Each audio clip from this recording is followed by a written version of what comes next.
I absolutely struggled with rejection and abandonment when I found out I was adopted, mainly because I was only 9 years old and my family did an amazing job of telling me and outlining the story.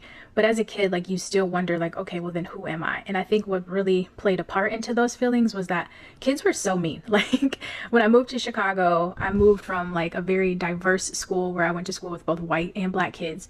And then when moving to Chicago, it was like predominantly black. And so kids would call me like an Oreo. They would call me a wigger. They would say like, you don't look like your parents. And so I would just be like, I don't know what you're talking about. My family's black. Like I'm black. So when I found out I was biracial and I was adopted, it really played a huge role in my abandonment and rejection because I was just like, who am I? And the amazing thing though about adoption is that like when you are adopted, you get to be chosen. Like you are actually chosen by a family. My mom did not reject me. She actually put me in a place to be chosen. And so throughout my teenage years and even like early 20s, I absolutely struggled with feelings like that. But when I met my mom and when we got to write letters, like that really healed a part of my soul that I didn't know was so crushed because of my adoption.